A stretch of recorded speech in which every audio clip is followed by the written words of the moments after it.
샬롬 샬롬 샬롬 샬롬 샬롬 샬롬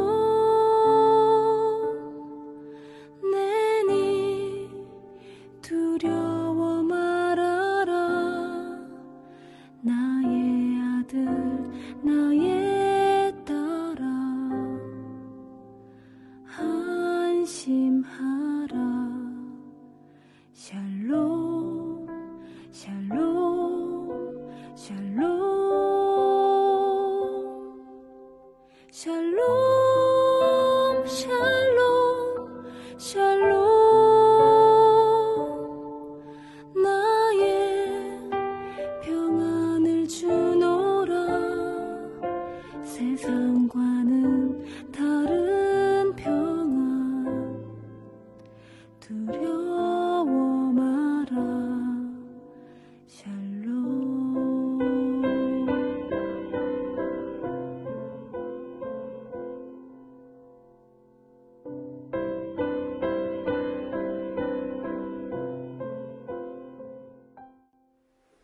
8월 24일 늘푸른 새벽 예배를 하나님 앞에 올려 드리겠습니다.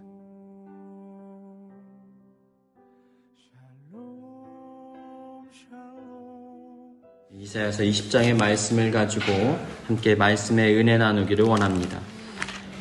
하나님께서 이사야 선지자에게 예언의 메시지를 전하십니다. 이스라엘이 하나님의 은혜를 떠났기 때문에 하나님께서 이스라엘을 심판하시겠다는 말씀이었습니다. 그리고 이스라엘뿐만 아니라 그 주변에 이스라엘이 믿고 의지할 만한 모든 우상들을 하나씩 제거해 나가십니다. 왜냐하면 유일한 참 하나님이 한 분뿐이라는 것을 그들에게 명확하게 가르치기 원하셨기 때문입니다. 그래서 그 주변의 지역들, 동맹국들, 그들이 의지할 만한 강대국들에 대하여서 하나님께서 동시에 심판의 메시지를 전하고 계신 거예요. 그러니까 이스라엘 주변에 있는 모든 환경과 상황을 하나님께서 한번 뒤집어 엎으시는 장면이 이사야서에 등장하고 있습니다. 사랑하는 여러분, 우리 하나님께서는 우리를 하나님의 백성, 하나님의 통치와 다스림을 누리는 백성으로 삼으시길 원하십니다. 그러기 위해서 필요한 것이 있는데 우리가 때때로 광야 학교에서 훈련을 받아야 될 때가 있어요. 내 교만한 자아가 깨어지고 내 인간적인 생각이 사라지기 위해서 하나님께서는 때때로 은혜의 손을 거두실 때가 있습니다. 그때 우리가 빠르게 깨닫고 하나님, 내 힘으로는 살아갈 수 없습니다 인정하게 될 때 우리는 하나님의 손에 붙들려 은혜의 자리로 살아갈 수 있게 되어지는 것입니다. 그런데 깨닫지 못하면 이러한 심판과 재앙의 날들이 계속적으로 우리 가운데 닥쳐올 수밖에 없다라는 것이지요. 우리 하나님께서는 우리가 이 땅 가운데서 승리하고 영광되고 뭔가 성공의 가도를 달리는 것, 그것에 대해서 크게 관심을 갖고 계시지 않아요. 하나님은 무엇에 대해서 우리를 향하여 관심을 기울이십니까? 하나님과 우리의 관계 속에서 은혜의 삶을 살아가는 것에 관하여서만 관심을 기울이시는 거예요. 내가 하나님의 통치를 받고 하나님의 백성으로서 순종하고 그분을 나의 주, 나의 하나님으로 인정하고 고백하는가 그렇지 않은가에 관하여서 하나님께서는 관심을 기울이신다는 것입니다. 그래서 우리는 이러한 어려움과 역경과 환난이 닥쳐왔을 때 한 번쯤은 고민해 봐야 돼요. 혹시 내 안에 아직도 깨어지지 못한 교만한 자아가 있지 않은지, 내 안에 모나고 날서서 다른 누군가를 상해하고 아프게 만드는 나의 인격적이지 못한 자리가 있지는 않은지, 아직도 내 안에 교만한 우상의 자리가 있지는 않은지 스스로를 돌아볼 수 있어야 됩니다. 물론 우리에게 닥쳐오는 모든 역경과 어려움이 다 내가 하나님을 떠났기 때문에 일어난 일이라고 다 우리가 100% 바라봐서는 안 되겠지요. 그러나 중요한 한 가지 사실은 하나님의 백성들은 스스로를 돌아보고 스스로를 점검해 볼 필요가 있다는 것입니다. 인간관계에 관하여서도 마찬가지입니다. 어떨 때가 많이 있습니까? 우리는 사울 이야기와 다윗의 어떤 어려움과 역경의 상황들을 볼 때 주로 우리는 누구의 입장에서 성경을 읽게 되냐면 다윗의 입장에서 우리가 성경을 보게 될 때가 참 많아요. 마치 사울이 일방적으로 다윗을 괴롭히는 것처럼 나의 삶에 나는 지금 착하고 순전한 길을 가고 있는데 다른 누군가가 나를 괴롭히고 나를 괴롭게 만든다라고 생각하면서 우리가 성경을 읽게 됩니다. 근데 여러분, 참으로 아이러니한 것은 사울 왕은 자신이 사울인지 모른다라는 거예요. 사울 왕은 오히려 자신이 다윗이라고 생각하고 믿습니다. 맹신적인 생각을 갖습니다. 그러다 보니까 정작 자신을 돌아봐야 될 때 돌아보지를 못하는 일이 벌어지게 됩니다. 근데 다윗은 어떠냐면 오히려 내가 혹시 사울은 아닐까라고 스스로를 돌아보고 점검해 보는 거예요. 내가 혹시 다른 사람에게 해를 가하거나 아프게 만든 일이 있을까? 스스로를 점검해 본다라는 거예요. 내가 하나님의 길에서 떠난 모습이 있지는 않을까? 스스로를 진단해 본다라는 것입니다. 우리의 삶은 어떠합니까? 우리는 지금 다윗의 길을 가고 있습니까? 사울의 길을 갑니까? 하나님께서 우리에게 주신 삶의 현장을 통하여서 신앙의 렌즈로 우리를 재해석하고 그것을 통하여서 영적인 은혜와 깨달음을 얻고 계십니까? 그러한 삶을 살아가는 여러분의 삶이 되시길 주님의 이름으로 축복합니다. 그래서 이 말씀이 들을 귀 있는 자는 들을지어다 라고 말씀하시는 거예요. 말씀이 들리지를 않는 거예요. 말씀이 깨달아지지 않는 거예요. 우리의 마음 가운데 말씀이 심겨지고 말씀이 우레와 같이 불같이 방망이 같이 우리의 영혼 가운데 들려지게 되면 그 영혼은 사실 살아있는 거예요. 그래서 말씀이 많이 들리는 사람은요, 죄인이 됩니다. 그 말씀을 내 안에 비춰보니까 그 진리의 빛이 너무나 아름답고 너무 거룩하다 보니까 내 안에 아주 작은 티끌목조차도 다 드러나 버리는 거예요. 그래서 그 은혜 가운데 가까이 나아가는 사람은 죄인이 되고 그 은혜에 더 간구하고 사모하게 됩니다. 그런데 반대로 내가 그 은혜의 빛에서 멀어진 사람들은 나를 향하여서 하시는 말씀이라는 것을 깨달아지지 않아요. 그러다 보니까 오히려 정죄의 칼을 가지고 다른 사람을 비난하고 다른 사람을 향하여 손가락질할 경우가 많이 있다는 거예요.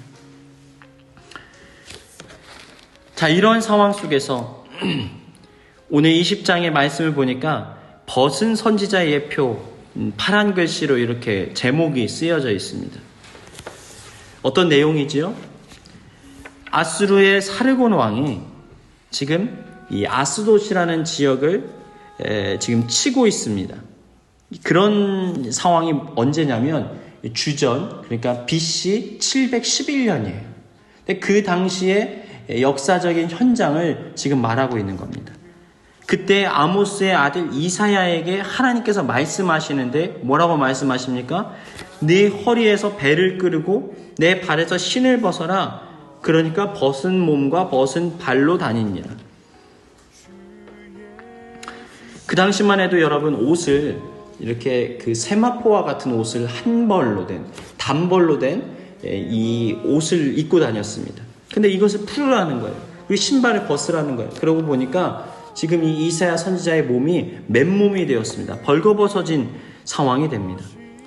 그리고서는 몇 년 동안을 이렇게 다니라고 하나님 말씀하십니까? 3년의 기간 동안을 벌거벗은 몸으로 다니라는 거예요. 여러분, 이게 얼마나 황당한 일입니까? 선지자로서 자신이 많은 사람들부터 존경을 받아야 되고 신망을 받아야 되는 사람인데 하나님의 예언의 메시지를 몸으로 표현하기 위하여서 3년 동안 벗은 몸과 벗은 발로 다녔다라는 거예요. 자존심이 상할 일 아닙니까? 얼마나 민망한 일입니까? 여러분, 오늘날에도 우리가 근동이나 중동 지역에 가면 이 여인들이 이 눈만 내놓고서 다니는 것들을 볼 수가 있어요. 그런데 지금 이러한 어떤 엄숙한 그 예절과 문화의 분위기 속에서 헐벗고 다닌다는 건 미친 사람 취급을 받았다라는 것입니다. 근데 여러분, 여기에서 나오는 아모스의 아들 이사야는 왕궁 선지자입니다. 그러니까 왕궁에 출입을 하고 왕의 그 지위에서 많은 역할들을 감당했던 그런 인물이란 말이죠. 근데 이러한 선지자가 어느 날 갑자기 벌거벗고 다니기 시작합니다. 사람들이 말하지 않았을까요? 저 선지자 미친 거 아니야? 아니 저 선지자가 어떻게 선지자로서 역할을 할 수가 있어? 얼마나 민망하고 추한 모습이야.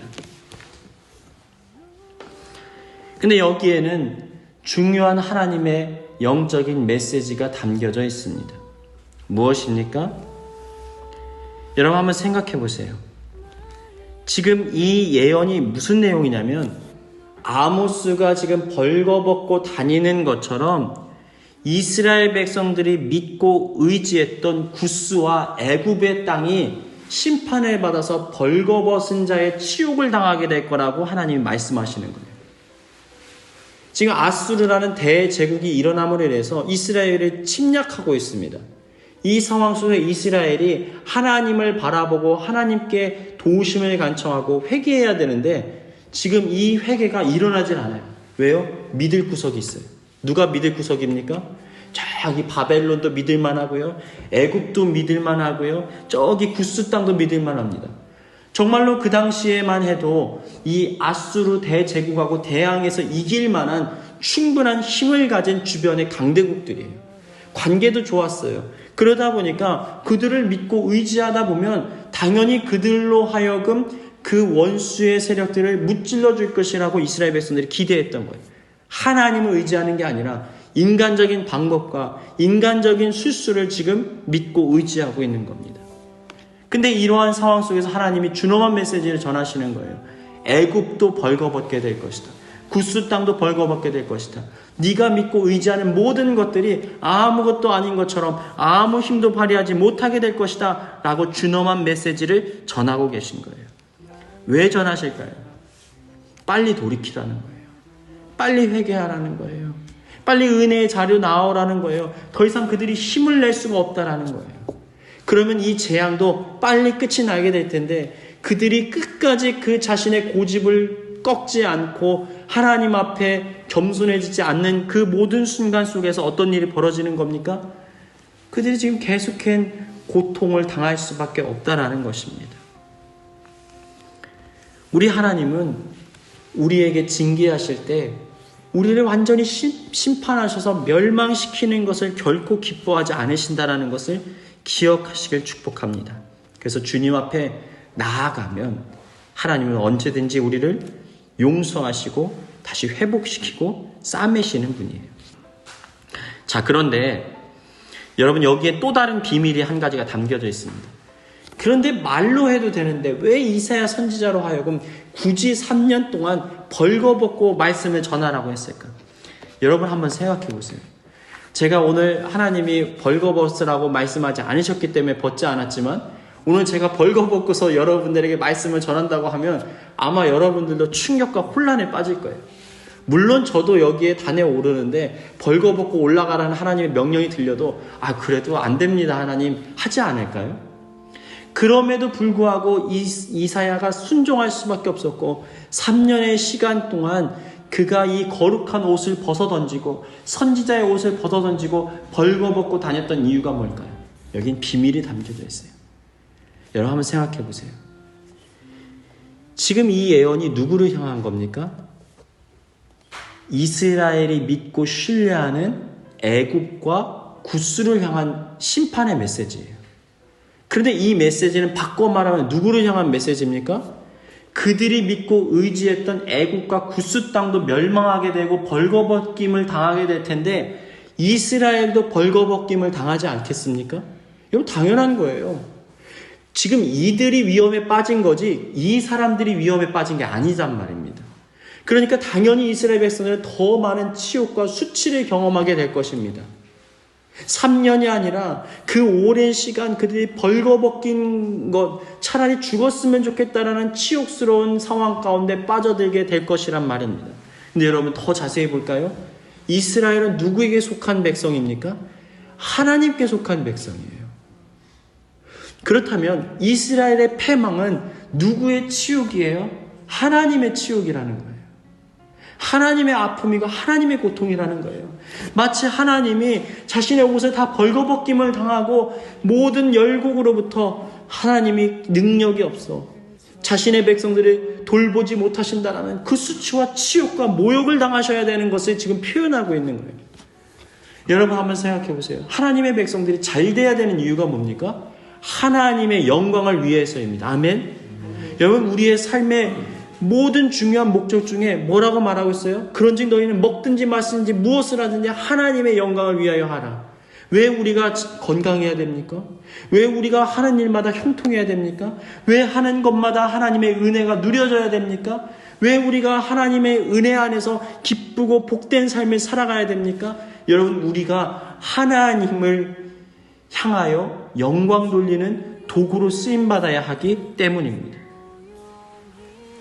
그런데 이러한 상황 속에서 이스라엘 백성들의 완전한 패망으로 인하여서 그들이 하나님으로부터 버림을 받음으로 인해서 하나님의 이름이 실추되는 거예요. 근데 그 마음을 너도 알으라는 거예요. 내가 지금 어떤 심정으로 이 예언의 메시지를 전하고 있는지, 너한테 그 말을 하고 있는지 너는 아느냐? 라고 지금 이사야 선지자에게 하나님이 준엄한 메시지를 알리시는 거예요. 너 말로만 전하지 말고 마음으로 느끼라는 거예요. 내가 얼마나 답답하고 고통스러운 심정인지, 내가 얼마나 수치와 치욕 가운데 머물러 있는지 네가 알았으면 좋겠다라는 거예요. 여러분 하나님의 백성이라는 것은 어떤 존재입니까? 하나님의 마음을 헤아리는 존재예요. 하나님의 마음을 느끼는 사람입니다. 하나님의 시선이 어디를 향하고 있는지를 알고 깨닫는 사람이 하나님의 백성이라는 거예요. 여러분 우리가 비전이라고 말하잖아요. 한국 교회 안에 80년대, 90년대, 2000년대 계속해서 비전이라는 이야기가 많이 나왔습니다.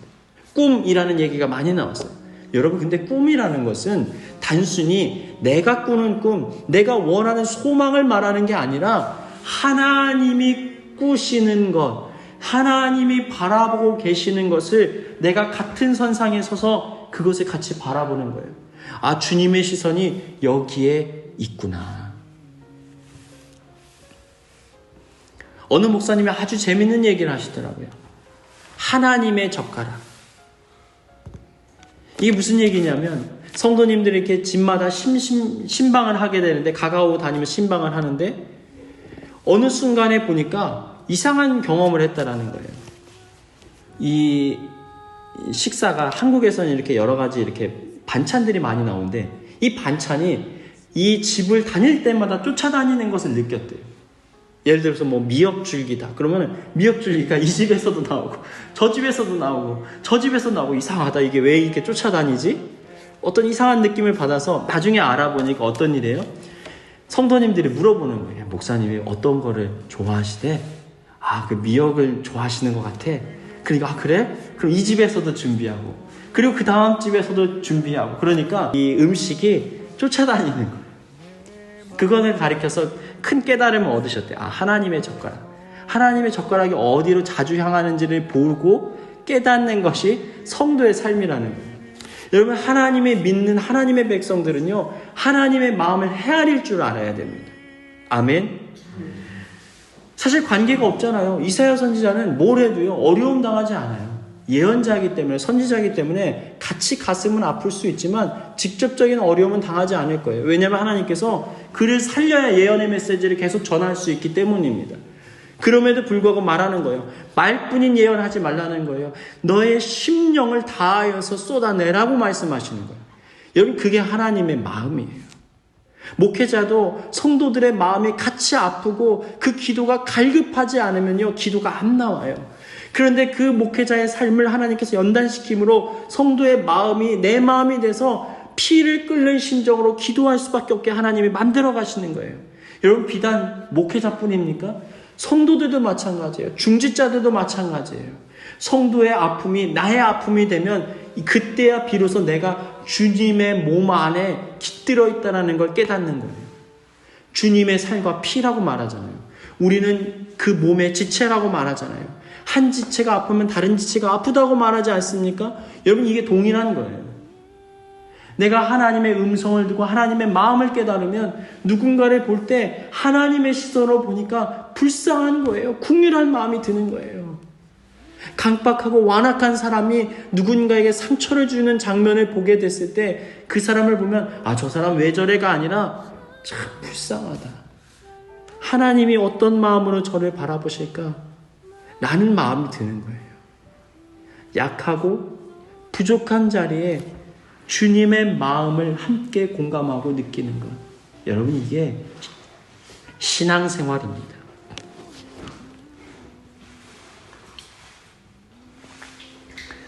여러분, 아브라함을 예로 한번 들어볼까요? 왜 하나님께서 이해할 수 없는 일을 아브라함에게 명령하실까요? 인신제사를 드리라고 하지 않습니까? 근데 이 구약 성경에 보니까 하나님이 이 인신제사를 결코 기뻐하지 않는다라는 말씀을 하세요. 그래서 이 인신제사를 드리는 그 부족을 끊어버리라고 말씀하십니다. 그럼에도 불구하고 어떤 일이 벌어지죠? 네 독자 이삭을 하나님 앞에 바치라는 거예요. 이해할 수가 없는 일입니다. 아니, 어떻게 100세에 얻은 아들 이삭을 바친단 말입니까? 그런데 묵묵하게 그 일을 합니다. 그 아들을 이른 아침 데리고 산을 오르게 됩니다. 그런데 아무 말도 하지 않았으면 참 좋을 법한데 이삭이 아주 순진한 모습으로 이렇게 말하는 거예요. 아버지, 번제할 나무는 있는데 번제할 어린 양은 어디 있습니까? 아마 가슴이 찢어지지 않았을까요? 아들아, 하나님이 예비하실 것이다. 아마 그 길을 오르락 내리락 하는 그 모든 순간 그가 끊임없이 괴로워했을 거예요. 수십 번, 수백 번을 이삭을 놓고 칼로 그를 찌르는 고통을 겪었을 것입니다. 그리고 드디어 모리아산에 오릅니다. 그리고 난 후에 돌을 쌓고 그 이삭을 묶어서 제단 위에 올립니다. 그리고 묵묵하게 칼로 내려치려고 해요. 이삭도 금방 깨달았을 거예요. 하나님의 뜻이 여기에 있었구나. 그가 침묵합니다. 이 침묵으로 가득한 고요 속에서 갑자기 이 침묵을 깨고 하나님께서 찾아오시는 거예요. 아브라함아, 아브라함아, 내가 네 마음을 알았다. 네, 여러분, 그 이후부터 아주 성경 속에서 독특한 아브라함을 표현하는 한 가지 단어가 등장합니다. 그게 뭔지 아세요? 친구라는 말이에요. 친구. 벗. 여러분, 어떻게 우리가 하나님의 친구가 될 수 있습니까? 하나님의 벗이 될 수 있습니까? 그런데 아브라함만큼은 이렇게 표현해요. 하나님의 벗 아브라함. 하나님의 친구 아브라함. 여러분, 성경 어디에 찾아봐도요, 이런 내용이 나오지 않는데 유일하게 아브라함에게만 이 명칭이 주어집니다. 그리고 후대에도 이렇게 말해요. 나의 벗 아브라함의 자손아. 왜 그렇습니까? 하나님 마음을 아는 거예요. 종은 주인이 시키는 것만 하지만 벗은 친구는 그 마음을 안다고 성경에 말하지 않습니까? 지금 이렇게 말씀하시는 거. 아브라함아, 자식을 잃은 아버지의 아픔을 너는 알고 있니? 나는 2000년 전 너희들을 구원하기 위하여서 예수 그리스도를 이 땅에 보내야만 했다. 나는 이제 내 사랑하는 아들을 이 땅으로 죽이기 위해 보내야 한다. 지금 그 말을 하는 거예요. 너는 그 마음을 아니? 주님, 나는 이제 알 것 같아요. 지금 아브라함과 하나님의 관계 속에서 하나님의 마음을 헤아리는 그 심정이 드디어 찾아온 거예요. 그래서 하나님께서는 아브라함을 향하여서 나의 벗, 나의 친구야 라고 말씀하시는 거예요. 여러분, 하나님의 백성들은 어떻게 해야 되는 존재예요? 하나님의 마음을 알고 헤아려야 되는 존재들이에요. 이 땅을 살아가는 동안 단순히 나의 삶의 문제들을 놓고 하나님, 내 마음을 헤아려 주세요, 나의 상황을 헤아려 주세요 라고 묻는 것만큼이나 중요한 게 있다면 무엇입니까? 하나님 마음 내가 알기를 원해요. 교회를 향한 하나님의 안타까운 마음 나는 느끼기를 원해요. 영혼을 향한 하나님의 답답한 심정 나는 느끼기를 원해요.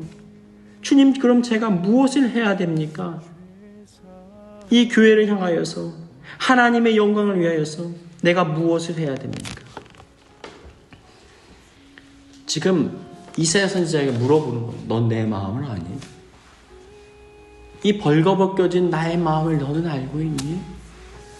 여러분, 그럴 때 하나님께서는 우리를 친구라고 부르시는 거예요.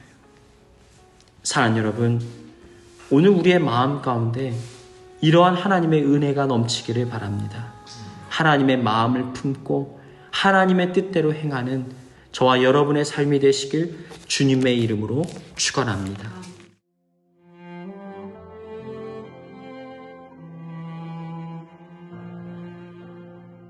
교회에 주신 공동의 기도 제목을 가지고 다 같이 기도하겠습니다.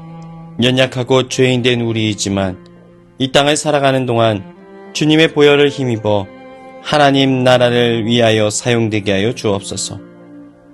죄인들을 사랑하심으로 십자가에서 물과 피를 다 쏟으신 주님의 은혜를 깊이 깨닫게 하시고 그 은혜와 사랑을 전하는 자의 삶을 살게 하여 주옵소서. 불안정한 세계 정세와 곳곳에 일어나는 전쟁의 참상과 재해 가운데 주님의 평화가 임하게 하여 주옵소서. 다 같이 기도하시겠습니다.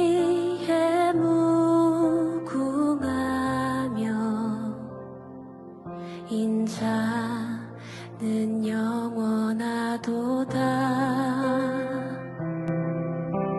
상한 자들 고치시며 상처를 싸매시도다. 별들의 수를 세시며 이름을 붙이셨도다. 그가 구름으로 하늘을 덮으시며 땅을 위하여 비 준비하시니 예루살렘아 여호와를 찬송할지어다.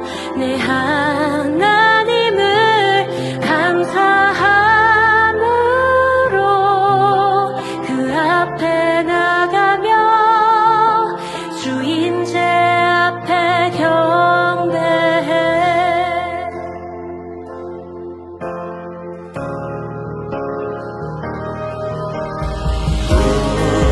우리 주는 위대하며 능력이 많으시도다. 그의 지혜에 무궁하며 인자